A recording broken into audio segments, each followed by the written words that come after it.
Hello, welcome to the channel Why Stories. Enjoy watching. Oh, you scoundrel! Margarita flared up with anger when she entered the bedroom and saw a photo of Marlene's mother on her husband's bedside table. In a fit of rage, she grabbed it and stormed into the girl's room. She threw the photo on the floor and said, "She's gone, and she won't be back. From now on, this place is only for my photos. Do you understand?" She painfully grabbed Marlene's hand and hissed at the girl's face. "You won't stay here for a minute. I'll send you to a boarding school, and you won't be lingering in front of my eyes, reminding me of your mother."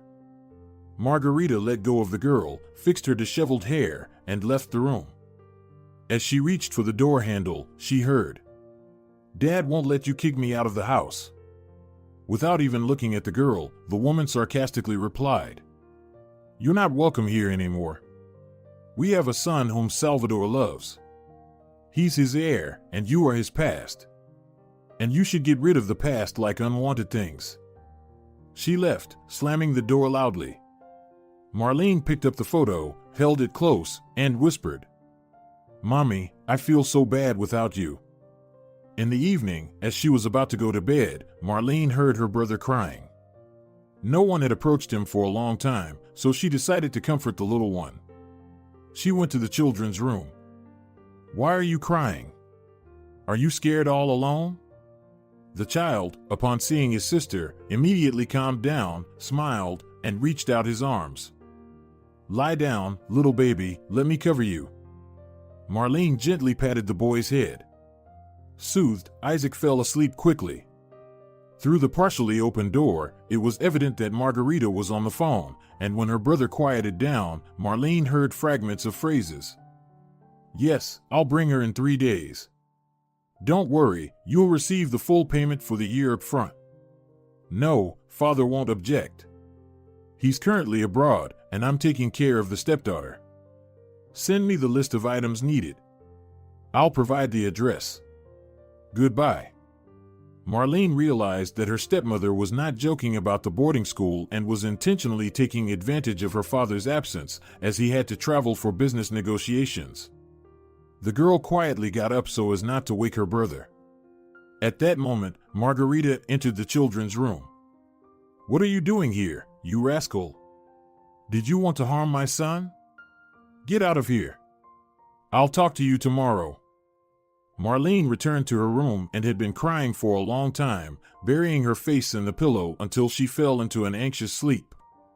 Her dreams took her back to the time when her mother was still alive.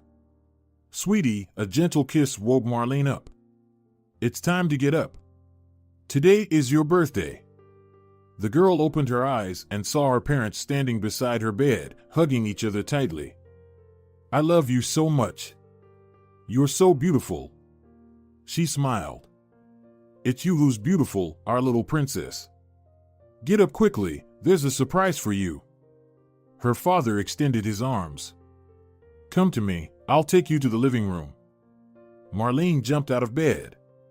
Her father lifted her, twirled her around, then, with one hand, embraced his wife, and together they went to see the presents. "Mom, Dad, you're the best," the birthday girl exclaimed. "Is this makeup for me?" "Yes, so you won't have to borrow mine anymore." Her mother laughed. "Oh, and what's this, a tablet? Wow. I have a tablet now, and it's such a cool one.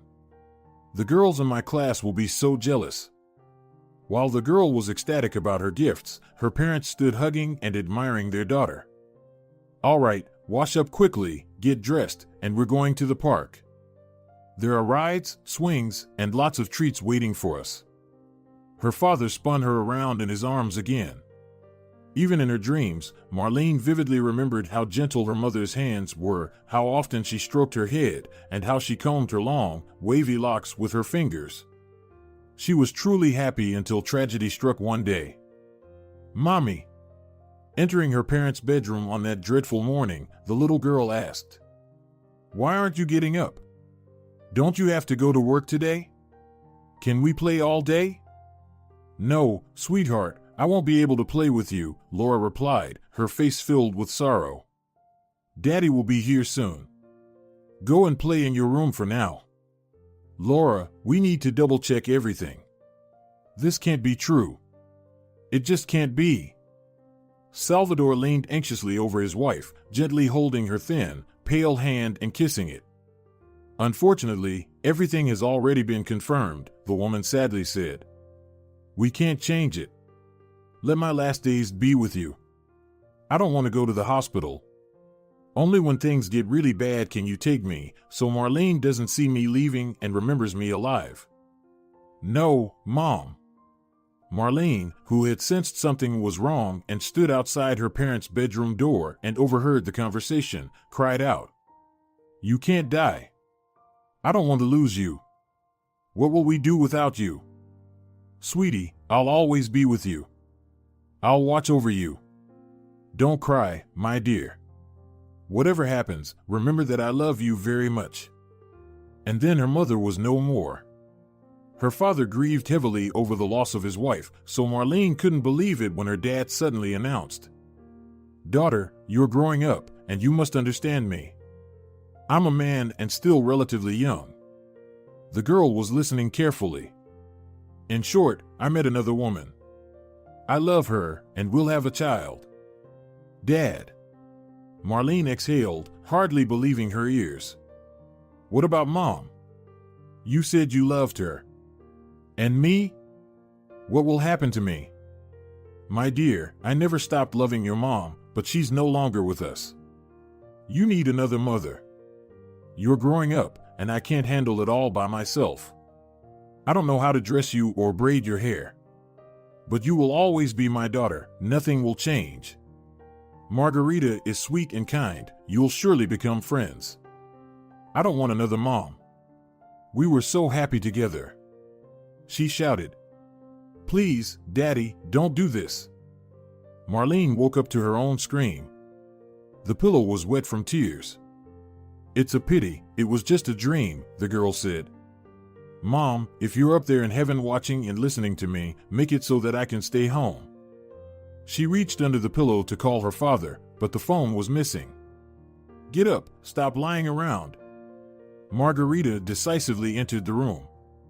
Here's your suitcase, pack your things.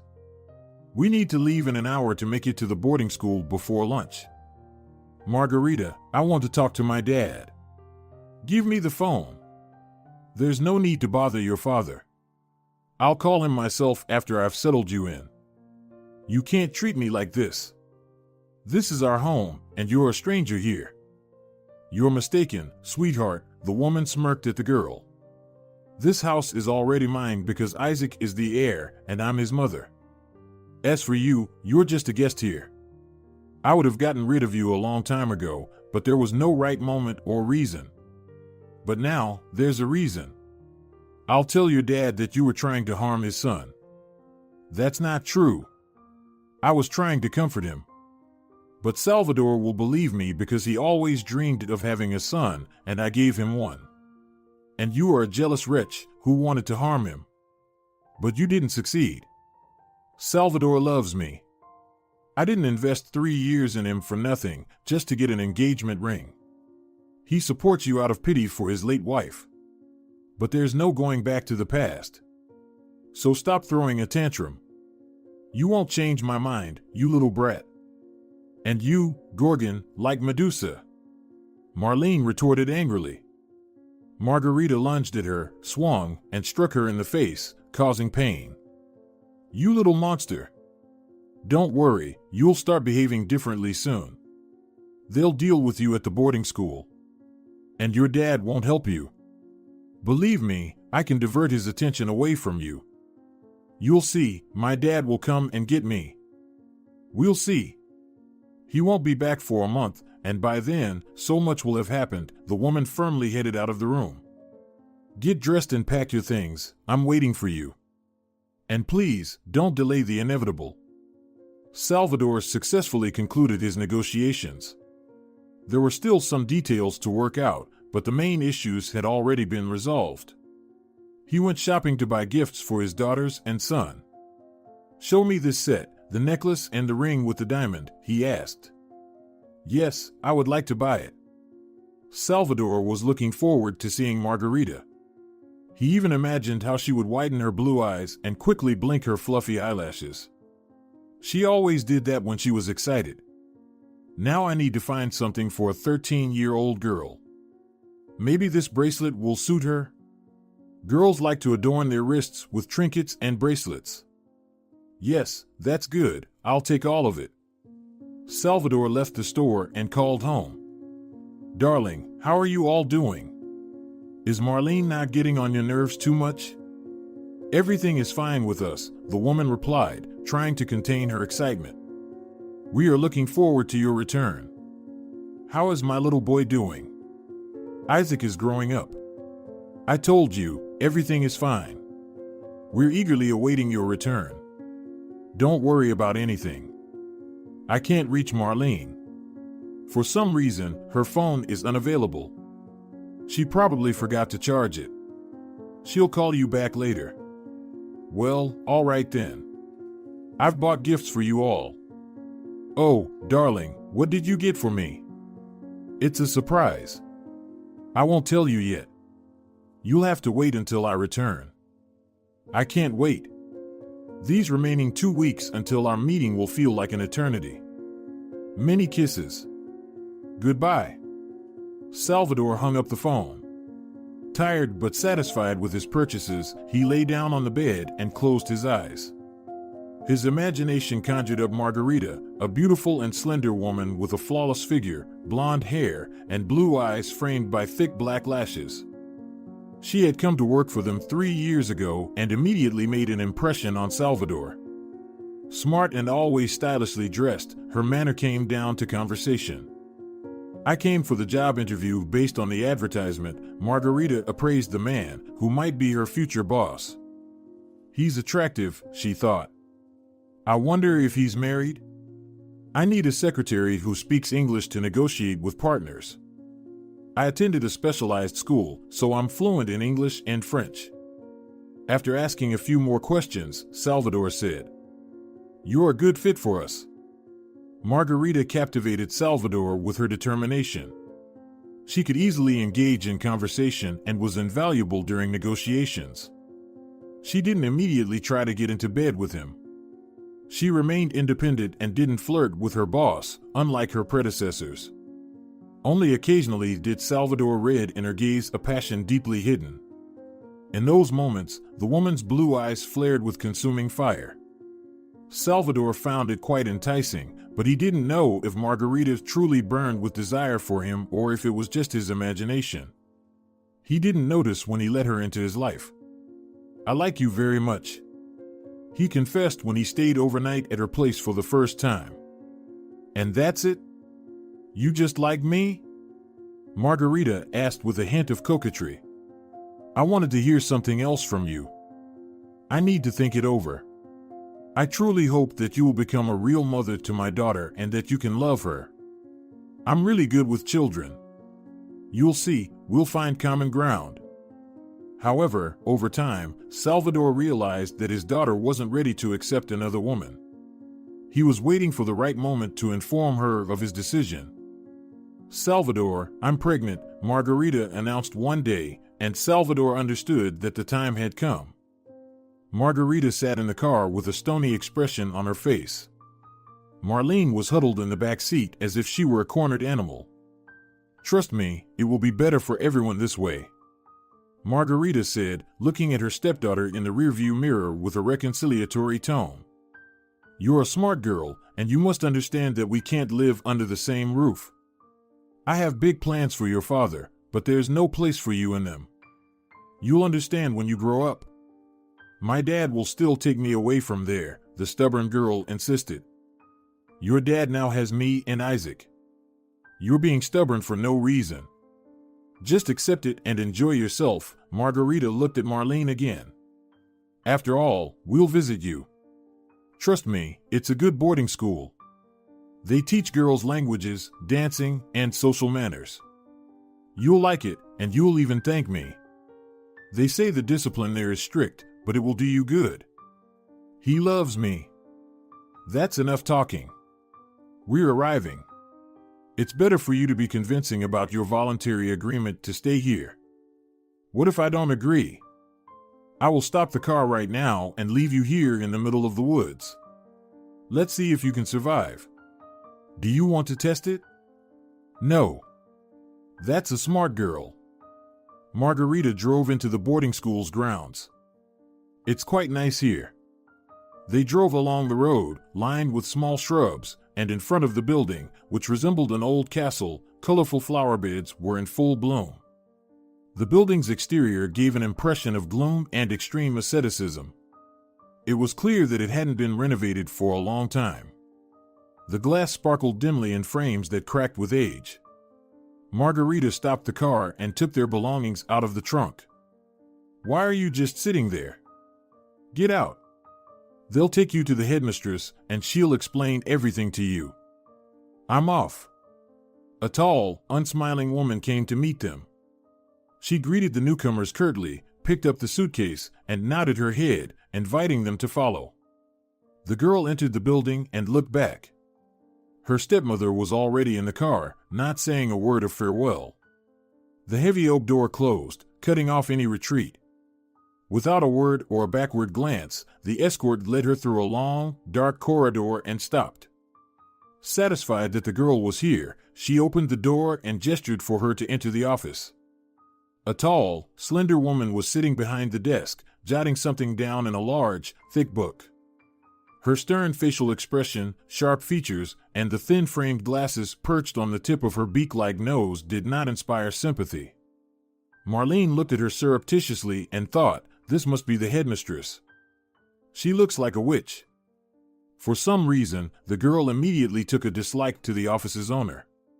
She didn't expect anything good from her. Name? The woman asked without raising her head. Marlene, the girl answered quietly. What a silly name. The woman snorted. Last name? Lorenzo, Marlene said just as softly. Age? 13. Your parents brought you here, is that correct? The woman raised her eyebrows and looked over her glasses at the new student. Not my parents, but my stepmother.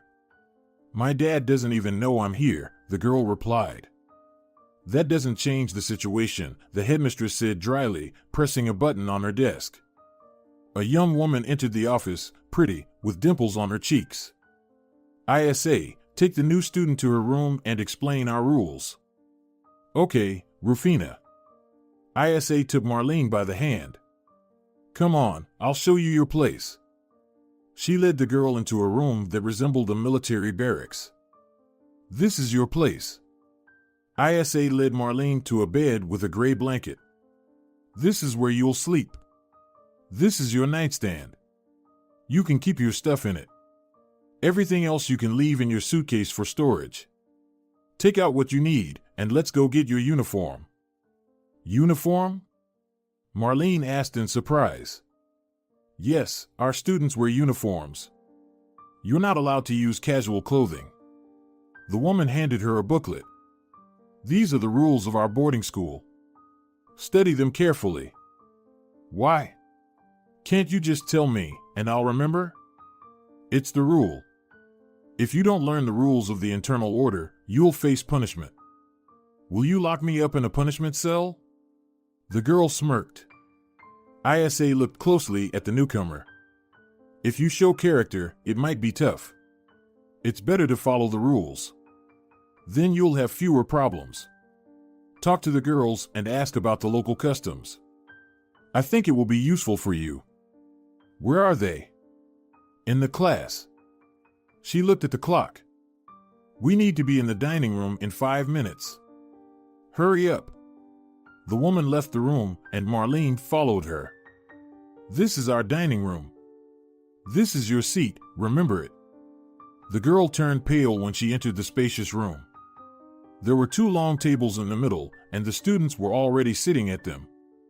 They all wore identical dark blue dresses with white collars buttoned up to the chin. They also wore black aprons over their uniforms. It's as gloomy as a prison, Marlene thought. She sat in the indicated chair and glanced at the girls opposite her. None of them showed any interest in her. Only her neighbor on the right asked, "What's your name?" "Marlene." "I'm Nora." "Don't be afraid," her new acquaintance reassured her. "Everyone here is scared at first and then gets used to it." "No talking at the table," shouted a woman who had appeared out of nowhere, dressed in a tightly buttoned, long, dark dress. Marlene thought she saw a whip in the woman's hands. She watched as the students, upon hearing that voice, flinched and lowered their heads. The duty personnel placed a plate in front of each girl. They all grabbed their spoons. "Can one really eat this?" Marlene asked, examining a boiled chicken egg and a pile of tasteless oatmeal. "Eat quickly. You're not allowed to linger at the table here," Nora quickly replied. Marlene tried the porridge, but it was absolutely tasteless and not even salted. She ate the egg and drank water from the glass in front of her. Everyone stood up, and Marlene did too. The headmistress passed by the girls, carefully peering into their plates. All the plates, except Marlene's, were empty. Rufina stopped. Her eyeglasses glinted ominously, and her green eyes pierced like augers. "One." The word resonated in the silence of the dining hall. Marlene heard her neighbor gasp in fear. "Mealtime is over," announced the matron with a whip in her hand. The girls left the dining hall in silence, and Marlene followed the general flow. "Nora, what does one mean?" "We're not allowed to talk right now. I'll explain later." "This is nonsense. Why can't I talk if I have questions? Don't get me involved in it, please. You were given a booklet with the rules. Read it, and you won't have questions." An instructor appeared out of nowhere and struck her back with the whip. "You have no right to hit me," Marlene protested. "I can send you to the punishment cell right now," she said, hearing Rufina's voice next to her. "But I won't do that. For now. Let's assume you've learned the first lesson and won't break the rules again. Study them immediately and be more prudent in the future. What are you waiting for?" She shouted at the girls who had gathered. "Straight to the reading room." A minute later, there was no one left in the corridor. Marlene could only hear the faint hum of the girls' voices as they, without lifting their heads from the tables, obediently read. "Nora," Marlene whispered, "how long have you been here?" 3 years. "How old are you?" 15. "I thought you were younger. How did you end up here?" "My parents died. My older brother got married, and his wife gave him an ultimatum: either he sends me to the boarding school or she won't marry him. He chose her. You better read the rules," Nora advised, "or you won't be able to avoid punishment next time." Marlene immersed herself in studying the booklet. "Have you been to the dungeon?" the girl asked her neighbor again. "Of course. Everyone goes there at some point. If you're lucky, you won't end up there often. But they punish everything here. If Sylvia overhears us, we're both in trouble. She's the caregiver. You've already experienced her whips." "I see. I'm so tired from the journey. I just want to rest. When can I go to my room?" "You still haven't finished reading the rules. We can't go to our rooms until dinner. We're not allowed to sit or lie on the beds until the lights go out." "Like in a prison?" "This is the prison. There's no way out of here. I won't be staying here for long. My dad will come get me soon. His business trip ends in 3 weeks. Everyone here thinks the same way. But no one has returned home from here for as long as I've been here." The girls fell silent as Sylvia kept a close eye on them. Marlene was scared. Her back still stung from the whip. The regular school bell rang, and the girls all stood up and left the reading room. "Now we have language lessons on the schedule," Nora quietly informed Marlene. "Then dinner and a little free time. We'll meet later." Marlene, following the crowd, headed to the classroom. Her new friend was with other girls. They all took their seats. The teacher pointed to an empty chair. Marlene's neighbor glanced at her face and then turned away, showing no interest. The lesson began. The girls listened and repeated. They all spoke English quite well. It was easy for Marlene because she had attended a specialized school. However, her neighbor struggled. "Would you like some help?" She glanced gloomily but moved aside, showing a note in her notebook. Marlene quickly corrected the mistakes. "What's your name?" "Ariel." "I'm Marlene. I can help you with languages." "We don't behave like this here," Ariel said, looking attentively at the girl. "But I can still help you," she said, shaking her neighbor's hand. "Don't be afraid of me. I just know more about it." "No talking." The teacher shouted at them. The bell rang for a break. Everyone stood up and went out into the corridor. Marlene wanted to lean on the windowsill, but the new acquaintance shook her head as a warning, "You can't." So they all stood silently until the bell rang and then continued with their activities. Dinner was just as meager as the breakfast, but Marlene was hungry, and she quickly emptied her plate. She already regretted not forcing herself to eat porridge for lunch. After dinner, the girls were scattering around the park, mostly alone, and Ariel and Nora approached Marlene. "How are you doing?" Nora asked. "It's tough," Marlene replied. "I won't be staying here for long anyway." "Dream on," Ariel remarked knowingly. "There's no going back. I also hoped that my grandmother would take me from here. But, as you can see, it's been 2 years. And I'm still here." "Why did she bring you here?" "My parents died, and I have a younger brother. She kept him, and she sent me here." The girl fell silent. "I don't blame her. What can she do with both of us? Can I make a call here somehow? My stepmother took away my phone. I want to call my dad. Nobody has a phone here. Do you think your father wasn't aware of your stepmother's plans? You're so naive," Ariel said bitterly. "That can't be." Marlene defended her father. "He's not like that, and he loves me." "Do they have another child?" Nora asked. "Yes." "Well, then it's clear," Ariel concluded. "What do you understand? You don't know me or my father. How can you talk about him like that? You, who are afraid to speak up and have no opinion of your own. But I won't tolerate all of this." The girl rushed into her room. There, she collapsed onto her bed and started crying. All the events of the day spilled out in tears. "Get off the bed," she heard Sylvia's harsh voice. Reluctantly, she got up and quickly wiped away her tears. "Go to the park immediately. Everyone is still walking there. After that, I will come and test your knowledge of the rules of conduct at the boarding school. It seems like you haven't learned the first lesson." 2.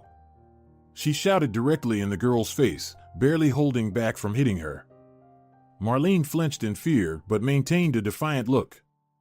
"Don't look me in the eyes." "To the park," the caregiver ordered. The students continued to walk outside. No one approached her to comfort her. Even the new acquaintances didn't dare talk to her. Once again, the bell rang, and everyone headed back to their rooms. Marlene was so exhausted that she fell asleep immediately, completely drained.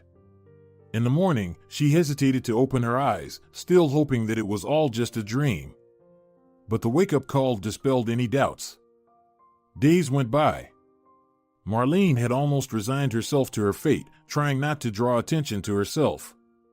She learned, like everyone else, to hardly speak, no longer attempted to make new acquaintances, avoided eye contact with others, and forgot how to laugh because it was forbidden. She made notches on a wooden ruler and counted down the days until her father's return. Although the new acquaintances managed to sow doubts in her heart, she still pushed away dark thoughts. "Hi." Nora approached her one day during the walk. "I can see you've gotten used to it. I'm trying not to draw attention to myself to avoid getting put in solitary confinement. You can't avoid it anyway. As you can see, I've managed so far. Don't hold it against us, the girl said reconcilingly. We've been here for a long time, and we know things that are still unknown to you. Just accept it and get rid of your silly dreams. Tell me, how many days have you been here? 20. But you said your father was supposed to return in 3 weeks. Maybe something happened. Do you really think so? Is your stepmother beautiful? Maybe, I don't know. So, she's beautiful. That's the answer to why your father isn't going to come for you. You're not needed there. That's not true. Maybe he's sick? That's possible too. But still, I would advise you not to waste your energy waiting for a miracle. Nora looked sympathetically at Marlene. A month had passed since the oak door closed behind Marlene. She had learned to be patient and composed, but she desperately missed human interaction.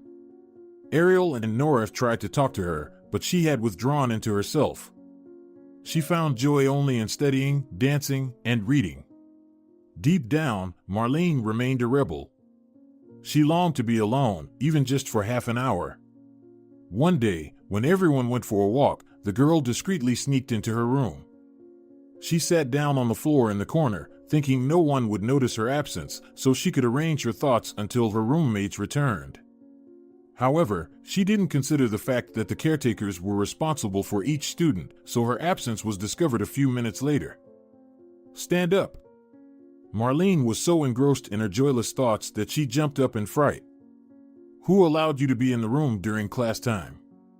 The girl helplessly looked at the floor, afraid to speak. Shaking her dry fist, the headmistress exclaimed, 3. Put her in the punishment cell. Immediately. In a moment, a caretaker appeared and roughly grabbed her hand, dragging her through the corridor and then down the stairs. Don't leave me alone. I'm scared of rats and the dark. The girl pleaded, trying to break free. Just wait, my dad will come and sort you out. Until he comes, as Sylvia continued dragging Marlene along, she said, you'll stay in this cell. There are no rats there, and it won't be dark. The room always has the light on so that people like you aren't afraid, she added mockingly. With these words, the woman opened the iron door, pushed the girl inside the room, and locked it. A bright light hung from the ceiling. In the corner, there was a toilet and a sink. Next to the wall was a stool. There was nothing else in the cell. The girl trembled with fear. The latch clicked, and a small window opened. It always has to stay open so that the guard can watch you. See, it's not scary at all. The caretaker said. You wanted to be alone and relax, so enjoy it. Her sinister laughter echoed against the walls and subsided. Marlene was left alone. Or so she thought. Hello, said an invisible person. The girl was startled in surprise. My name is Marina, what's yours? I'm Marlene. First time in the punishment cell? How did you guess? You still want to argue. And how many times have you been here? This is already the 10th time. Or maybe more. I've lost count, laughed the new acquaintance. I love being here. If you're lucky, you'll end up with a talkative girl like you. I've seen you during walks and in the dining hall, but I didn't know how you would react if I approached to introduce myself. They don't encourage friendly relationships in this boarding house. And how many days have you been here? It's the second one. I can't believe this is happening to me. Your current situation is more real than ever. She fell silent. And how did you end up here? In the cell? No, in the boarding house. No one comes here willingly.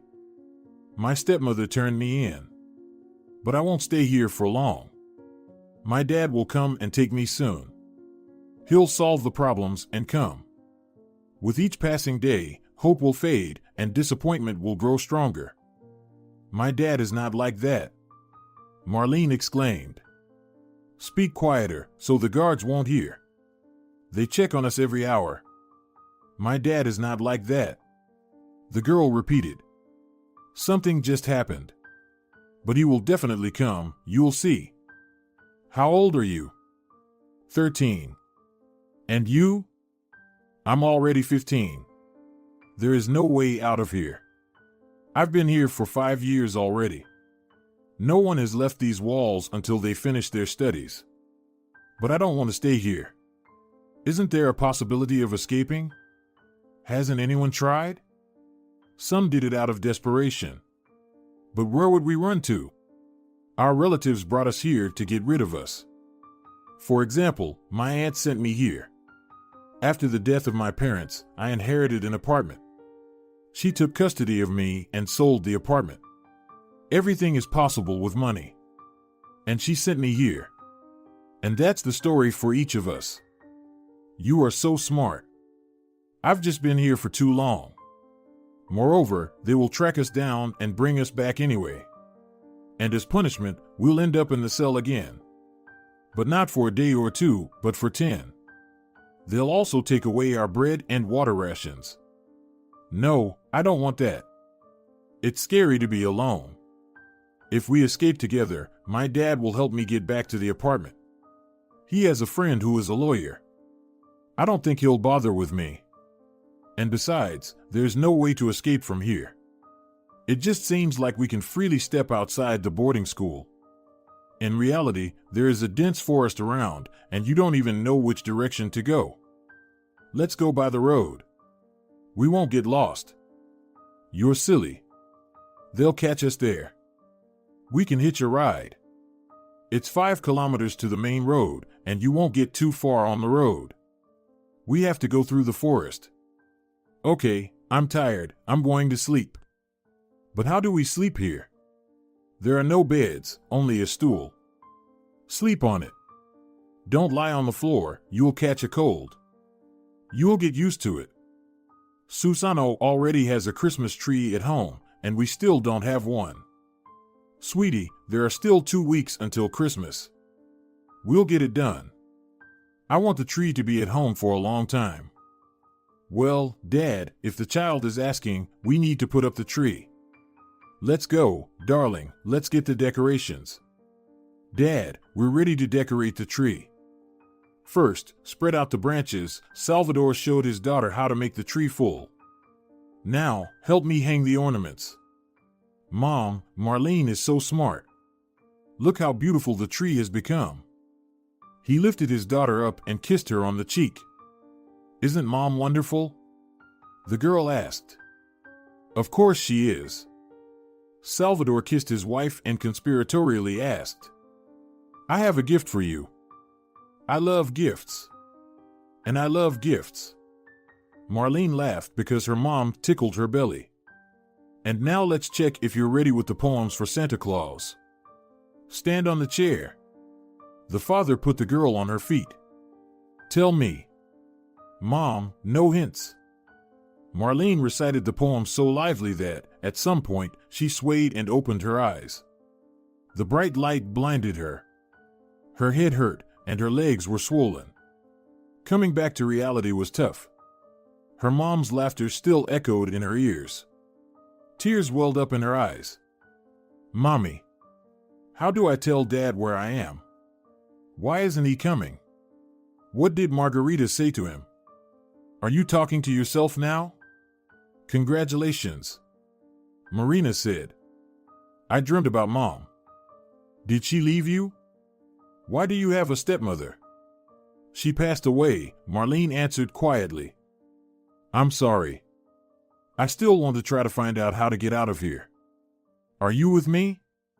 You're saying this to a practically unfamiliar person.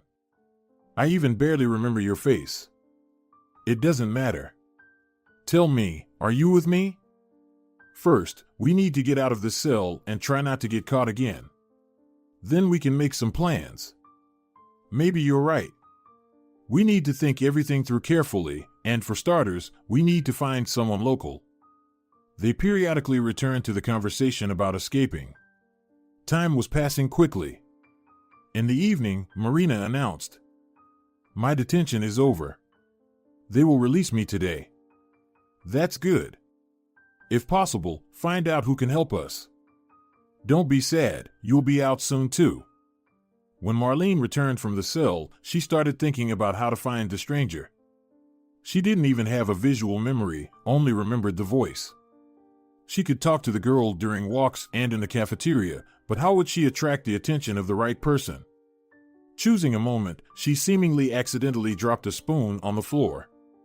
In the silence of the room, the sound was sharp and unexpected. The director immediately appeared next to the girl.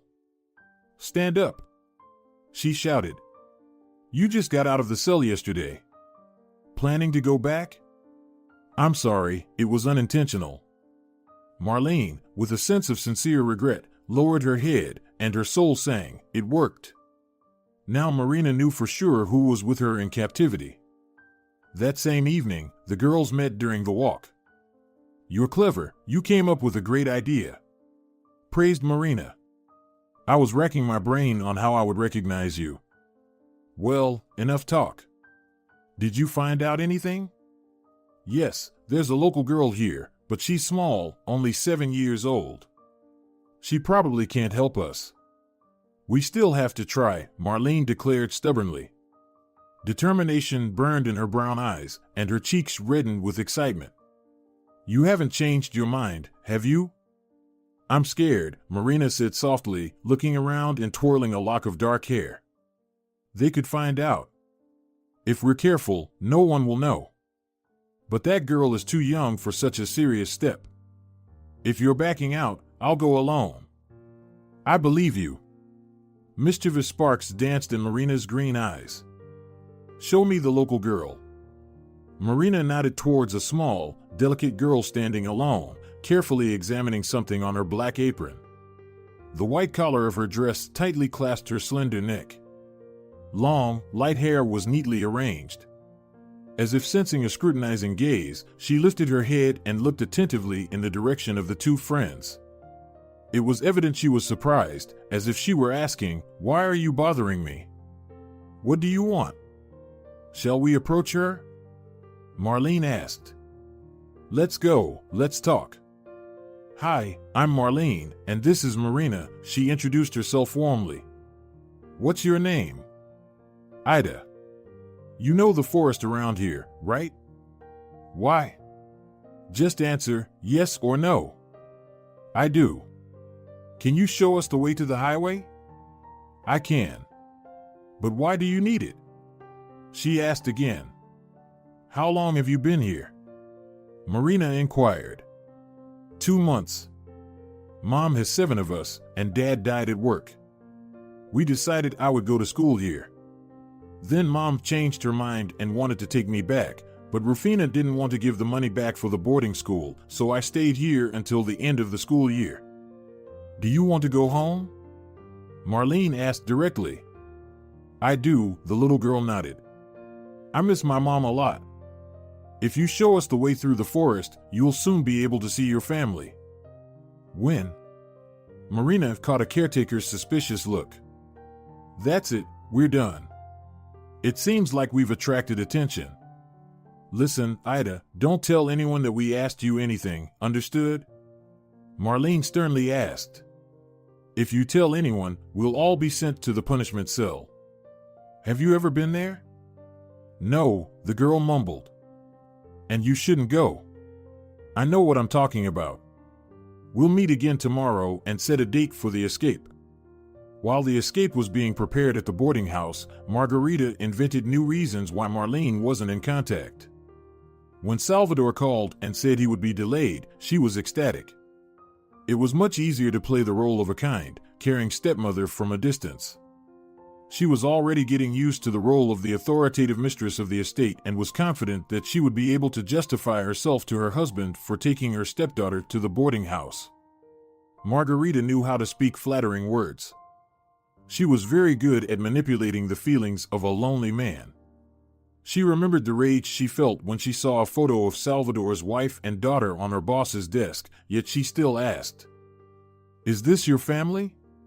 You have a beautiful wife." "She's lucky. My wife recently passed away." "I'm sorry, I didn't know," the woman said sorrowfully, while inside she was rejoicing. Since that day, Margarita has skillfully set love traps, as if accidentally brushing against his shoulder with her chest while bringing documents for him to sign. She looked seductively, trying to catch his gaze, and when she succeeded, she licked her moist lips with the tip of her tongue and saw desire ignite in his eyes. "You won't succeed," her colleague laughed. "We'll see about that," the woman confidently declared. You can't imagine how many secretaries have tried to win his favor and jump into his bed. But they all failed. Well, I won't rush. I'll start with his daughter. Salvador will see that I want to befriend Marlene, and he will melt. And then, we can have him all cozy and warm. You're cynical, Marga. I'm calculated. I set a goal, and I go for it. By the way, that's why the boss appreciates me. And I will succeed. You'll see. Salvador held on for a long time. Almost 3 years, but then he gave in. The girls were waiting for a convenient moment. They didn't rush, trying not to attract the attention of the director and caretakers. Tomorrow night, we need to leave, Marina announced one day. Why tomorrow? Because tomorrow we'll have guests. I accidentally overheard Rufina talking. That means they'll all be at the celebratory dinner in the evening. It's been like this before. We can't wait for a better moment. Okay. We need to warn Ida. Once their neighbors in each room were asleep, they carefully slipped out of the building. The lights were on in the cafeteria, and voices and laughter could be heard from the open windows. Like shadows, the girls stealthily ran towards the forest. It was very dark and scary, but they ran, not stopping, getting further and further away from the hated prison. Moving through the forest in long dresses was inconvenient, but no one complained. Ida, Marlene asked, out of breath from the fast run. Are you sure we're moving in the right direction? Yes, I know these places well. We used to come here for mushrooms with Dad. I can't see anything. How can you be sure of the direction? Let's take a break, Ida begged. I can't run anymore. Just a little more. How far is it to the highway? I don't know, the girl suddenly declared and started crying. I think we're lost. Okay, let's take a break, Marina declared. We won't be able to get out of here in the dark. We'll wait for dawn. If the highway is nearby, we'll hear the cars. The girls settled under a tall tree. The hems of their dresses were wet with dew, entwining their legs and hindering movement. I want to try tearing the bottom of my dress, Marlene said. She tore the damp fabric with her teeth and then gave it a sharp pull. There, now it will be easier. The others followed her example. Marina helped Ida. The girl endured the difficulty stoically. I let you down. She suddenly cried. Calm down, Marina said, trying to warm up. Tired, they could feel the cool morning air. It will dawn soon, and we'll find the road. The main thing is not to be discovered right away. Finally, darkness receded, and they could see the tree trunks. The girls were silent, huddled closely together. Suddenly, Marlene perked up. Do you hear that? What? Marina responded. She even tried to doze off. The sound of an engine. No, you imagined it, the girl waved it off. I think I hear it too, Ida reported, getting up from the ground. Get up. Marlene commanded. Now we mustn't make a mistake and go towards the sound. They jumped up and quickly shook off their dresses. The car noise was quite distant, but they ran, trying not to lag behind each other. Marlene occasionally stopped listening. We need to stop, she declared. I can't hear anything anymore. Let's wait for the next one, and in the meantime, rest. Maybe we shouldn't waste time? Marina suggested. We need to make it before sunrise. She's completely exhausted, Marlene nodded towards Ida. The girl stopped, breathing heavily. I'm just slowing you down, the little one cried. Leave me here, I can't go on anymore. Besides, no one will be happy to see me at home and will send me back right away. What are you talking about? Marina protested. You almost led us to the highway, and in the middle of the night. Not every adult could do that. Don't talk nonsense. Let's catch our breath and move again. Marlene perked up. Girls, a car. They jumped up and ran towards the sound. Soon, the trees began to thin out, and they saw the road. Well, here we are, Marina said, sitting down on the ground. Now, we'll wait for a ride. She suddenly laughed. You should see yourselves now. Ida, you're all dirty and disheveled. And you, she turned to Marlene, look more like a little bandit than a girl. Look, your dress is torn on the side. I snagged it on something in the dark. Do you think you look better? Your hair is a mess, and you have scratches on your face. Oh, girls, she said dreamily, just a little bit more, and I'll be home. I really hope that Dad has returned. Yeah, he's back, Marina darkened. Then why didn't he come for you? She paused, imagining what she must have told him. If he didn't rush to take you out of this prison immediately. Marlene sighed heavily. She promised to say that I wanted to harm their child.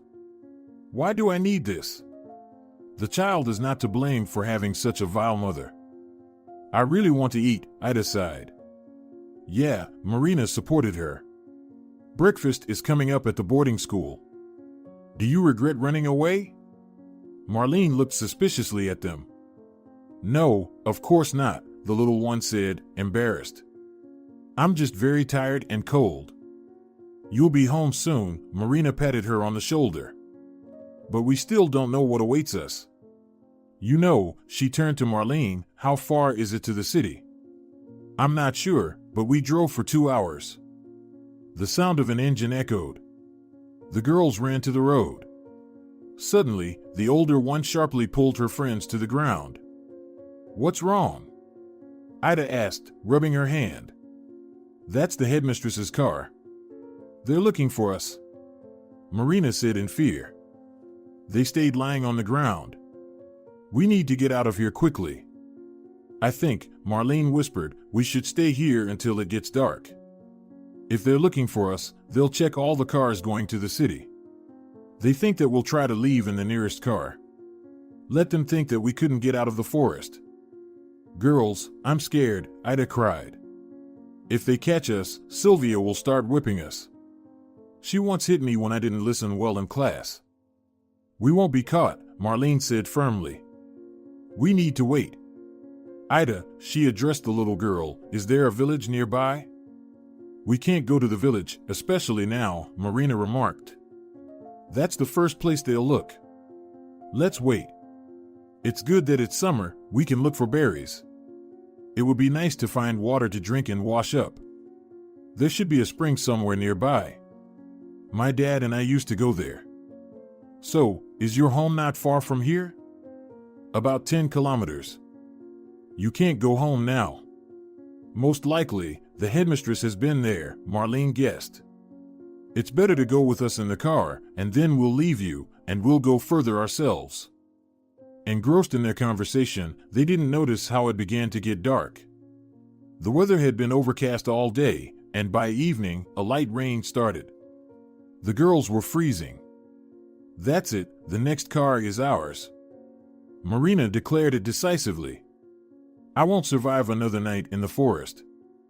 As soon as she said that, the sound of an engine could be heard. The girls ran to the road and began waving their hands, asking for help. The car stopped. A young man in his 30s looked out of the window. Next to him was an older man. Girls, where are you from and where are you heading? The driver asked cheerfully. We got lost, and now we're trying to get home. Can you give us a ride?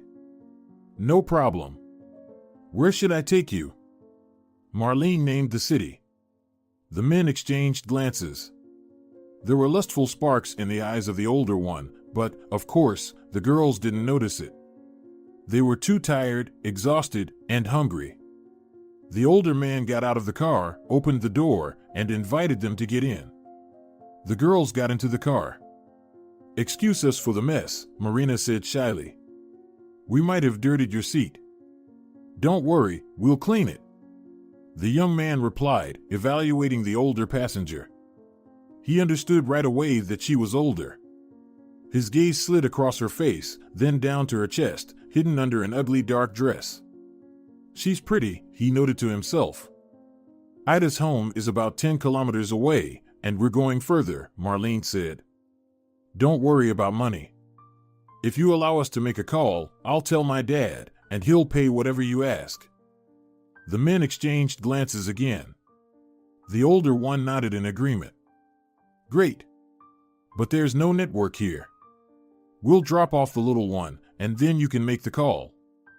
The girl nodded in response. The car started moving. After a few minutes, Ida informed them that it was her settlement. I'll always remember you, hugging Marina and Marlene in turn. The girl cried. And you remember me sometimes. She kissed each of them and got out of the car. Now let's get you to your destination. The young man laughed. You must be hungry? Virgilio. He addressed his passenger. Do you still have cookies and lemonade? Virgilio pulled out a small bottle of lemonade and a bag of cookies from the bag he held on his lap. He handed everything to the girls. Have a snack for now. In a few kilometers, there's a trucker's rest area. We'll stop and eat there. Thank you, Marlene said, munching on the cookies. I've never eaten such delicious cookies in my life. Oh, she exclaimed. You promised to let us make a call. No network yet. We'll get to the rest area, and then you can call. Rest for now. The men exchanged glances again. By the way, let's introduce ourselves. This is Virgilio, and I'm Menandro. Nice to meet you, Marina said, barely holding back a yawn. I'm Marina, and she's Marlene. That's good. Now we're not strangers, Virgilio cheerfully remarked, glancing at Marlene and winking conspiratorially. There was something in his gaze that made the girl wary. But her thoughts suddenly became tangled, and her body somehow stopped obeying her. Marlene made an effort to open her heavy eyelids. What's happening to me? She managed to ask before succumbing to a heavy sleep. That's the time, Virgilio announced. The car sped into the night on the wet asphalt, carrying the sleepy girls in an unknown direction. Salvador stepped out of the airport. In his thoughts, he was already home, anticipating the meeting with Margarita. He was concerned that he hadn't spoken to Marlene for a whole month, but he kept finding excuses, convincing himself that everything was fine with the girl. The phone call pulled Salvador out of deep contemplation. Is it Salvador? Yes. Who am I speaking to? My name is Rufina, and I am the director of a private boarding school.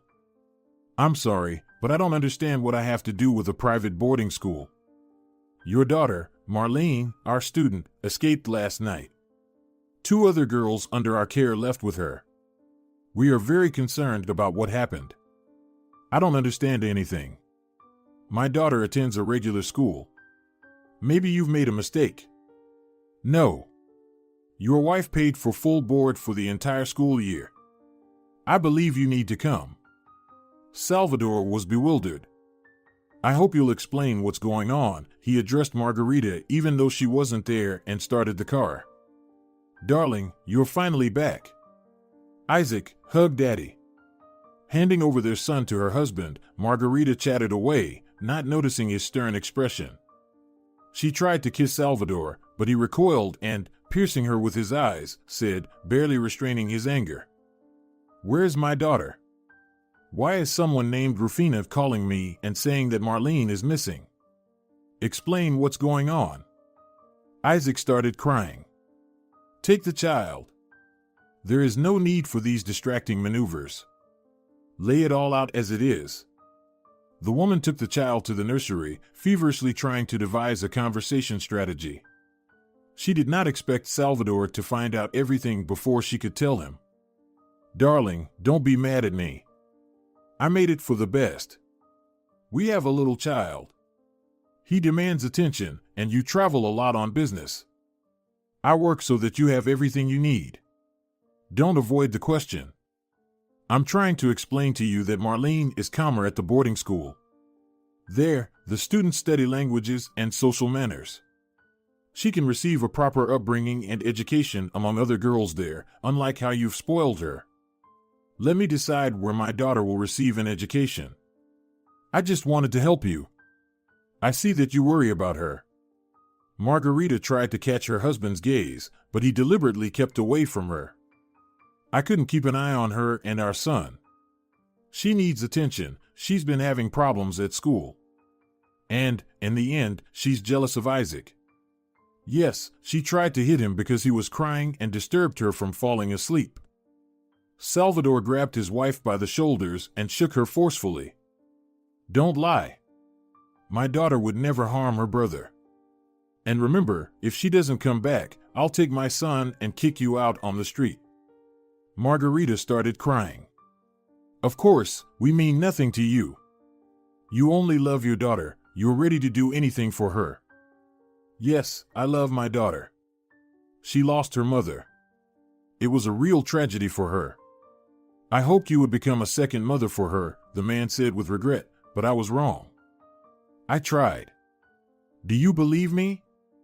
The woman asked, looking up at her husband with a pleading expression and wringing her hands in front of him. But she, like a little wolf, didn't want to connect with me. She played nasty tricks on me. I couldn't do anything with her. It seemed to me that our constant clashes bothered you too. It didn't seem to you, but you didn't have the right to make such a decision on your own. Get ready, we're going to this damn boarding school. I need to know why Marlene ran away. Salvador, maybe we can celebrate your return today, and we'll go there tomorrow? Margarita asked timidly, but she faltered, catching his gaze, which expressed open disdain. I can't believe how wrong I was about you. Why didn't I listen to my daughter? She immediately understood what kind of person you are. How can you say that? Margarita protested. I spent so much time with you and gave birth to our son. And she's an ungrateful creature, should have been sent somewhere long ago so as not to get in the way. She ruined everything. The woman declared angrily. So, you've shown your true self, Salvador said with sadness. Get ready.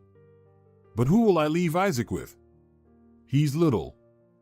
Fine, I'll go alone. Salvador left, slamming the door loudly. Margarita collapsed on the bed and began crying. I spent 3 years on him, 3 years, and this brat destroyed everything. She was sobbing, left alone. Meanwhile, Salvador rushed to the boarding school. Seeing his car, Rufina came out onto the porch. Hello. I'm glad you came right away. Let's go to the office, I'll explain everything. Well, try to explain how it happened that the girls ran away and you still haven't found them. And who was the instigator of the escape? I hate to upset you, but it seems it was your daughter. Why do you think so? You see, she was eagerly anticipating your return and missing home. I don't know why your wife brought her here. We are not interested in such details, but the girl was clearly not ready for such a decision. Who was she friends with here? What are they saying? You see, the rules of our boarding school do not encourage overly friendly relationships. Especially since the girls have very little free time. We identified too, but they couldn't say much about her. I don't understand. What do you mean by does not encourage overly friendly relationships? Are you saying that Marlene didn't communicate closely with anyone in a month? Not exactly, the headmistress hesitated. We have strict rules. If discipline is not maintained, the girls tend to become disobedient. Probably, with my daughter, it turned out the opposite. In protest, she ran away. What are you doing with the children here? I would like to inspect the room where my daughter lived and take her personal belongings. Yes, please, come this way. Rufina led Salvador to the room. The atmosphere struck him. Why is it so gloomy? It's hard to believe that girls live here. Because we adhere to an ascetic upbringing. Nothing unnecessary. Salvador's heart tightened. He pictured his daughter's room at their house. Lovingly arranged furniture, cheerful wallpaper on the walls. Laura had even chosen them. And soft toys everywhere. Turtles with soft shells roamed on his cheeks. How could Margarita send Marlene here, a girl so loved at home by her mom? Salvador thought and felt an overwhelming sense of guilt towards his daughter. How blind I was. They left the room. At the end of the corridor, Sylvia was dragging a little girl by the hand. With horror, Salvador saw that, on the other hand, the caregiver held a whip. "Are you hitting the students?" he asked menacingly. "I'll report you. This is not a boarding school, it's a real prison." Rufina noticed. "Of course, we have punishments.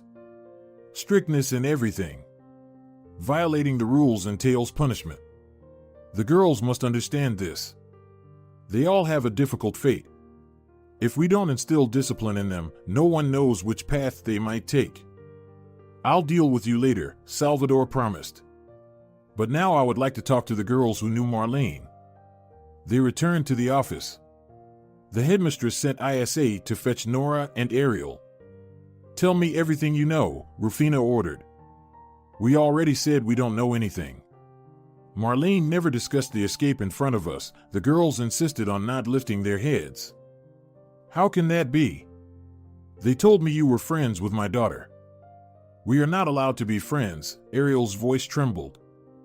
Salvador realized he wouldn't get anything from them and asked to let the girls go. "How can you treat children like this? They're beaten, speechless animals. You might end up in prison." "Are you threatening me now?" "No, but I promised to report to the authorities to conduct an investigation here. However, that's for later." "Did you report to the police?" "Yes, they combed the forest, but there were no traces. It's like they disappeared into thin air. I would like to meet with the investigator handling the case." "I'll write down his number for you," the headmistress said. "His name is Nemesio Santos." "I won't detain you any longer," she said, handing him the note. "I've already spent too much time here. I have things to attend to." "Fine. I'm leaving, but I'm not saying goodbye. I stand by my word." With these words, Salvador left the boarding school building and headed to the police station located in the adjacent village. There, he located the investigator handling his daughter's case. "Hello. Have you found out anything?" "Nothing so far," the investigator sighed. "We've only determined that they went to the highway through the forest and found the place where they rested, shreds of dresses." "Shreds of dresses?" The man was surprised. "Yes, scraps of skirts. Probably to move more easily through the forest. The dress was long, as we understood. That's where the tracks are lost. They might have gone in a car, but no one saw anything, no witnesses." Rufina said there were 3 of them. "Yes, we sent requests to the police departments in each of their hometowns. Unfortunately, they haven't shown up at home. We're working on it. The search is ongoing, and volunteers are involved." The investigator paused for a moment and sympathetically suggested, "You should go home, maybe they'll show up, and you're not there." "Yes," Salvador agreed, "that's what I'll do. But keep me informed about the investigation." "Definitely," Nemesio promised. The investigator in his office examined photos of the girls. "I understand why they ran away," he said thoughtfully to his assistant, Ignacio. "The rules there at the boarding school are such that not every adult could endure them. And our assumption about who suggested the escape also makes sense. This Marlene recently enrolled there. The spirit of freedom hasn't been beaten out of her yet. And it seems like the father had no idea what his wife would do. And she's the stepmother to the girl, by the way. Ignacio, call the nearest hospitals." "I already called all of them yesterday," his assistant interrupted. "That was yesterday. What if new information comes up? And I'll visit the family of the youngest girl, Ida, again. Rufina claims her mother turned her in, but my sixth sense tells me she deceived us. I'll talk to the neighbors." Meanwhile, Salvador pulled into a truck stop and decided to take a short break to refuel the car. The latest news had thrown him off balance, and he had just returned from a business trip in the morning, going straight for Marlene. By evening, he was so tired that he feared falling asleep at the wheel. He kept thinking about his daughter, where she was, what was happening to her. "Gloria, I saw on TV that the girls from the boarding school ran away." The man involuntarily listened to the conversation between the shopkeepers. "Do you remember the car yesterday evening? I saw 2 sleeping girls in it. What if it was them?" "No, there were only 2 of them, and 3 are missing. I don't know if it's worth reporting to the police." Salvador approached the women. "Excuse me, I overheard your conversation. I'm the father of one of the missing girls." "Oh, we feel so sorry for them. We just hope they're found alive. What's your name?" "I'm Toya, and this is Gloria. Tell me everything you saw. Try to remember all the details. It's crucial." "Well, as I was saying, a car stopped by us last night." "What kind of car? What is the car brand? Did you remember the license plate?" "It was blue." "I don't know much about cars." "I do," Gloria interjected. "It was a blue Mercedes." "And the license plate? Did you see the number?" "No, we didn't catch it." "What happened next?" Salvador urged.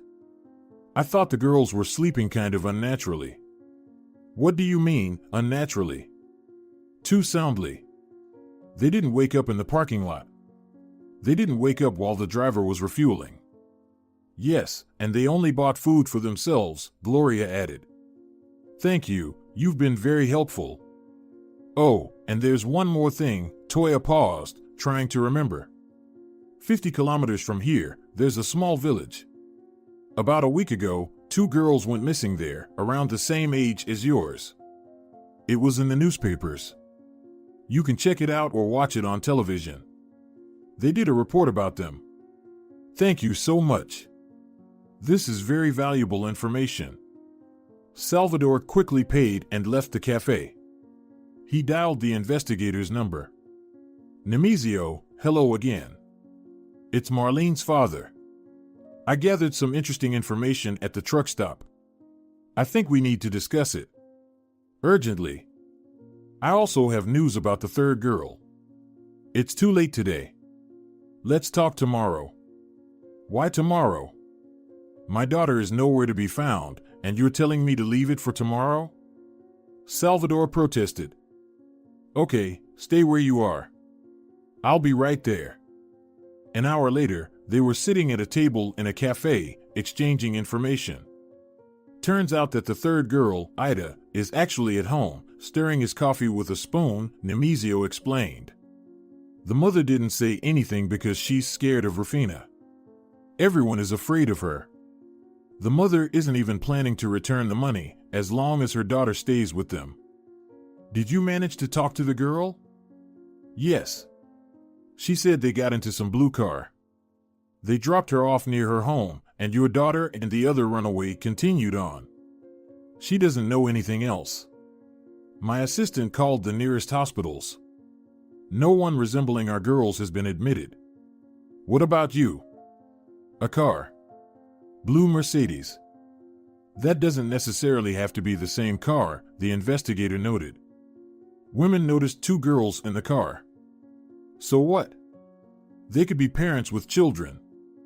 They found it strange that the girls were sleeping too soundly and the driver only bought food for 2. Isn't that odd? You think they were drugged? Most likely. And it gets even more interesting. Apparently, girls have gone missing here before. You'll need to trace it through your channels. I know what I need to do. And you, stop playing detective. It could be dangerous. My daughter is missing. She might be in the hands of criminals. And you're suggesting I sit and wait? Yes. Stay home in case the runaway shows up. Have you called your wife? No. Well, you should. Maybe your daughter has already returned. With those words, the investigator stood up, hinting that the conversation was over. I'll contact you tomorrow. And please, don't take any steps without me.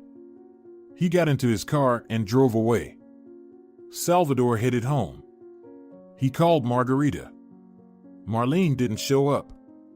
No, Margarita replied, and after a pause, she timidly asked, "When will you be back?" "I'm on my way," he answered and hung up. Margarita anxiously looked at her husband. "Salvador, forgive me, please. Just don't leave us. I did it for the best." The reviews about the boarding school were overwhelmingly positive. "Let's talk tomorrow. I'm dead tired," he said, undressing on the go. "I'll sleep in the office tonight." Salvador lay down on the couch and fell into a deep sleep. In the early morning, he dreamt of a boat ride on a lake with his wife and daughter. His girls laughed with joy. The wind played with the waves. Suddenly, the wind picked up sharply, the boat rocked, and Marlene fell into the water. "Salvador, save our daughter!" Laura screamed. "I will save her, I promise, trust me." Salvador woke up to Margarita shaking him by the shoulder. "You were shouting in your sleep." "Sorry. Is it morning already?" "Yes, I've prepared breakfast, let's go." "In a moment, I just need to freshen up." Silence weighed heavily at the table. "Salvador, talk to me," pleaded the woman. "Margarita," the man looked at her, "I never want to see you again." "But how can that be? We loved each other. We have a son. You can't just eliminate me from your life." "I can. You put me in a position where I had to choose. There's nothing more valuable to me than my daughter." "What about Isaac?" "I'll help you. I'll have meetings with him. You're his mother. Let him stay with you." "No way," Margarita shouted. "I don't want to raise a child alone. I don't need him. Without you, he's not needed. Don't leave me, please." "So be it. I don't have time to sort out our relationship. Pack your things. Thanks for our son. In gratitude, you'll get an apartment. But don't expect anything more." "But can I continue working for you?" "No. I've decided to sell the business and buy the boarding school. I'll turn it into the best place for children to live and learn happily." Salvador stood up. "Excuse me, I have to go. I hope you won't be here when we return. I'll let you know when the divorce papers are ready." He called someone and informed them that a nanny would be here in a few minutes. Sitting in the car, he called the investigator. "Hello, any news?" "No, nothing about the girls, but you pulled an interesting thread, and we have our first suspects. Could you come over?" "I have to go to work right now," he checked the time, "but I'll be there by evening. Can you book a room for me in a hotel closer to the boarding school?" "Yes, I can do that." "Then, see you later," said Salvador. Lawyers were waiting for him. He hurried to resolve all the issues as quickly as possible. Marlene struggled to open her eyes. She had a headache. The girl blinked, adjusting to the dimly lit room. It was cold, and the smell of mold hit her nose. She realized she was lying on a mattress. The blanket on top didn't provide warmth. It was damp. She sat up, looked around, and noticed Marina nearby, shaking her. "Marina, are you alive?" "Yes, she's alive." "Calm down," she heard someone's voice. She took a closer look. Two other girls were lying on adjacent mattresses. They just haven't woken up from the sedative yet. "And who are you?" "I'm Marta, and this is Estefania." "How did we end up here? And what's going on?" "I hardly remember anything. We don't really know where we are. And you probably asked for a ride to the city too, right?" "Yes. I remember they dropped off Ida, and we went to the city. Then they treated us with cookies and gave us water, and that's all I remember. We fell for the treat too. Only it turned out to be special," Marta remarked gloomily. ISA is still suffering. How long have you been here? About a week, I guess. You lose track of time here. It's dark both at night and during the day. Do you know why we're here? I don't know for sure. I can only guess. They want to sell us. Waiting for a buyer or more girls. Sell us? Why? Marlene became frightened. Well, I think either into prostitution or for organs. Really? That can't be. The girl became scared. Oh, it can. Marta fell silent. How old are you? 13. And you? I'm 16. Estefania is 11. Can we escape from here? We've tried already, Marina spoke up. And it's all your fault. I warned you, we should have stayed quiet until the end of the boarding school. But no, we got ourselves into an even worse situation. But we did manage to escape. I didn't know there were criminals in the car. Marlene fell silent. I just want to eat and drink. They feed us once a day, Marta informed. Why is ISA silent all the time? The girl asked. Out of fear. She's afraid that her parents will find her and punish her for leaving home without permission, the companion smirked. Foolish, Marina remarked. We should just stay here alive, and our parents will be overjoyed to find us. The lock clicked, and Menandro appeared in the doorway. Upon closer inspection, Marlene recognized him. Are you awake? He said, leaning towards the girls. Eat. He placed plates on the mattress. My dad will find us, and you'll end up in prison. Marlene said. He won't make it in time, the man declared. In 3 days, you won't be here anymore. Where will you take us? Marta asked.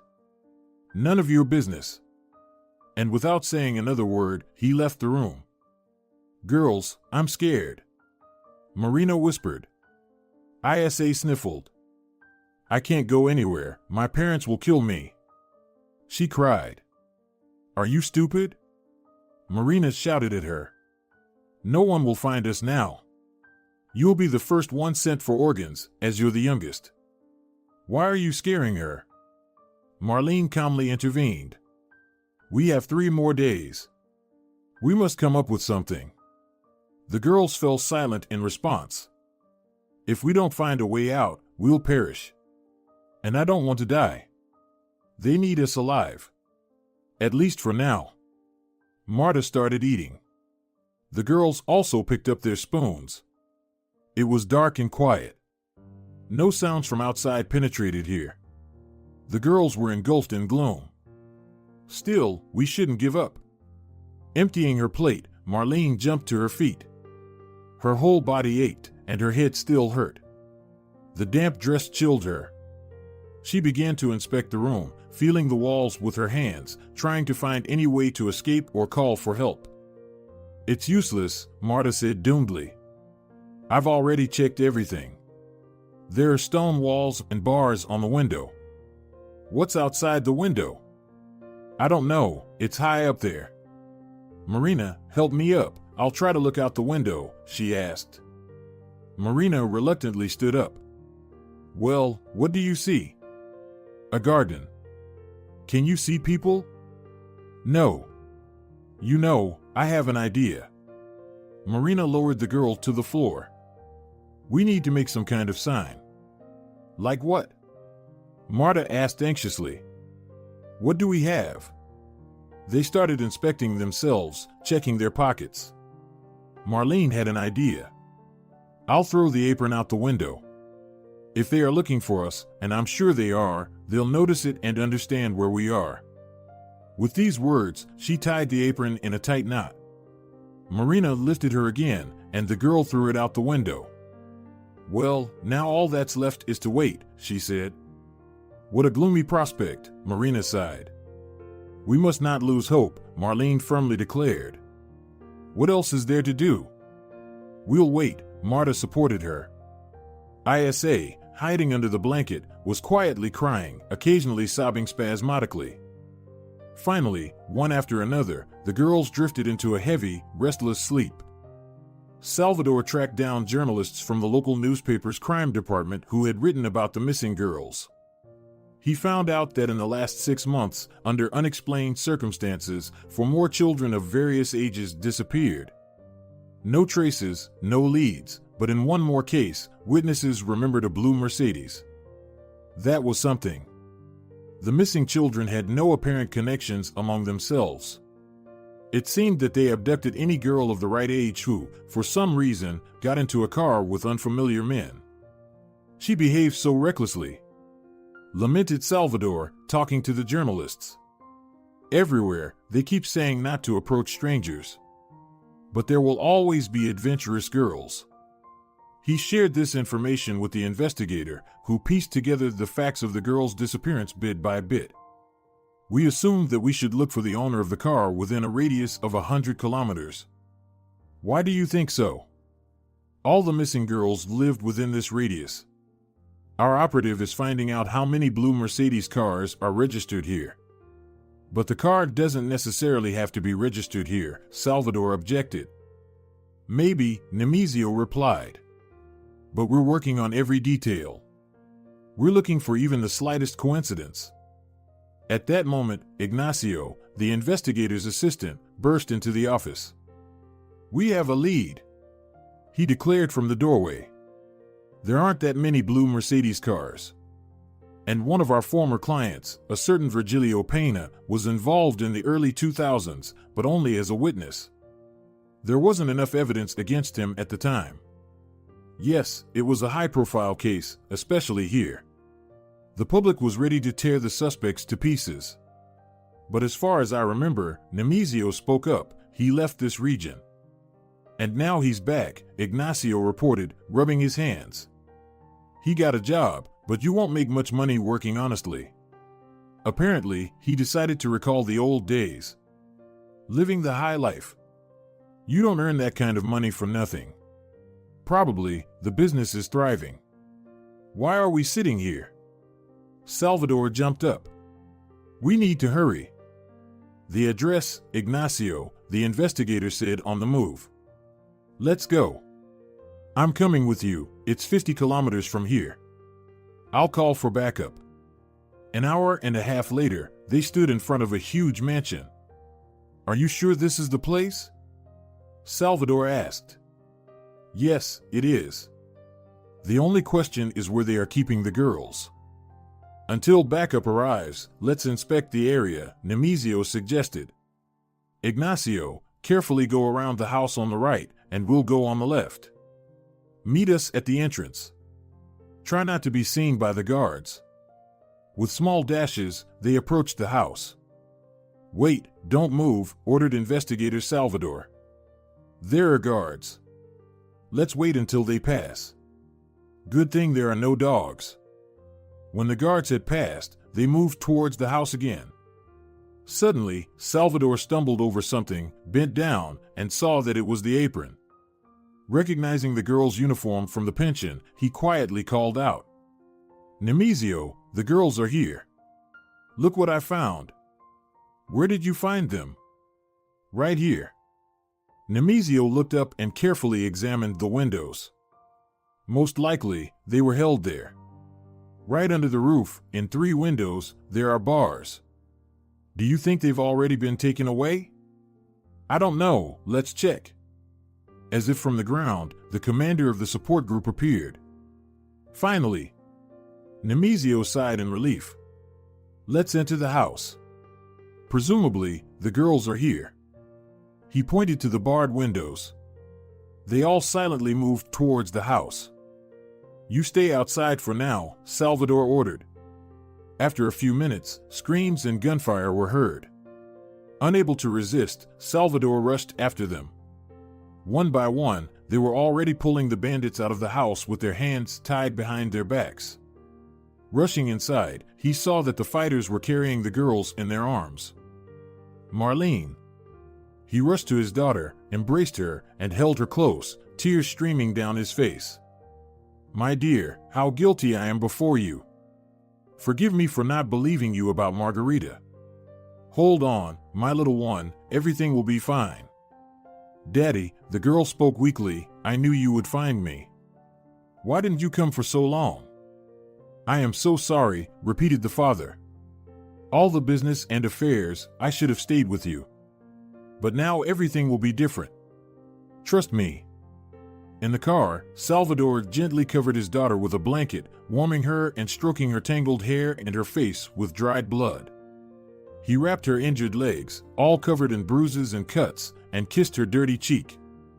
Did they hurt you? He asked, afraid to hear the answer. No, they barely fed us. And the bruises. We ran through the woods at night. She paused for a moment, gathering strength, then asked, Dad, are we going home? There's no going back to the past, the father mysteriously replied. First to the hospital, and then we'll talk. A month passed. The girls were discharged from the hospital. Salvador came to meet his daughter. Dad, we're finally going home. Marlene exclaimed as she got into the car. Remember, you promised to help Marina get her apartment back? Did it work out? Salvador pulled out some documents. Here, everything is ready. But for now, she will live and study at the boarding school until she comes of age. Along with you, by the way. No, Dad, but there's Rufina. I'm sure you'll like it there, her father laughed. Can I ask you one more question? Is it about Margarita? The girl nodded. We broke up.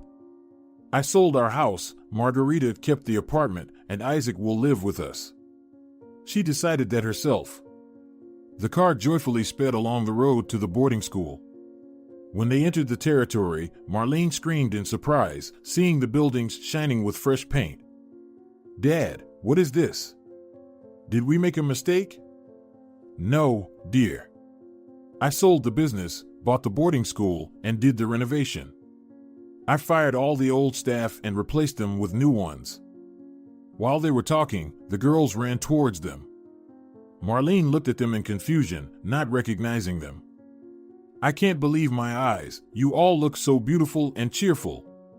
The girls surrounded her and eagerly started spreading the news. Thanks to your dad, he got rid of Rufina. She's now awaiting trial. And Sylvia resigned on her own and left immediately, afraid she'd be under arrest too. We have such kind teachers. You should see our rooms. And the uniforms. Do you remember our dark, long dresses? They laughed cheerfully and hugged each other, pulling Marlene along. Salvador followed. Dad, the girl turned on the porch, if you sold the house, where will we live? For now, here. I converted one wing into living quarters for the staff, and a new house for us is already being built. Marlene walked through the corridors and didn't recognize them. Only a month and a half had passed, but life at this boarding school had changed drastically. Dad, who is the director now instead of Rufina? If the girls let me, I'll introduce you to her. Salvador opened the door to the director's office. Here, this is the new director of the girls' boarding school, Pamela. Marlene looked at her father in surprise. But this is... Yes, my dear, she's Susano's mother. The girl rushed to the woman and hugged her. I'm so glad to see you. And Susano, where is he? The girl asked. Pamela replied. Susano will study in the neighboring village. It's not far from here, where your old friend Ida lives. How everything has changed here. It's just amazing. Marlene returned to the girls. I can't believe that not so long ago there was a prison here. Sylvia was walking around with a whip, and we were afraid to even look at each other. And it's all thanks to you that we got rid of Rufina. No, I had nothing to do with it. If you hadn't escaped, the police wouldn't have been interested in life in the boarding school, and your dad wouldn't have achieved the arrest of the director. When you disappeared, so much happened here. The girls, interrupting each other, shared their impressions and genuinely rejoiced at the changes. In the evening, tired but content, Marlene lay in bed and remembered a day full of impressions. Aren't you sleeping yet? Her father peeked in. No, I can't fall asleep. So much happened today. Were you glad to come back here? I don't know. It's been a hard way. You're very brave. I just wanted to get back home as soon as possible. Dad, the girl asked after a pause, were you very upset that Margarita left? I was blinded by her, didn't see anything around me, thought I was in love, and was happy about the appearance of a son. Work took up a lot of time, and I hoped that Margarita could comfort you after Mom's death and that you wouldn't feel lonely. But she manipulated me skillfully.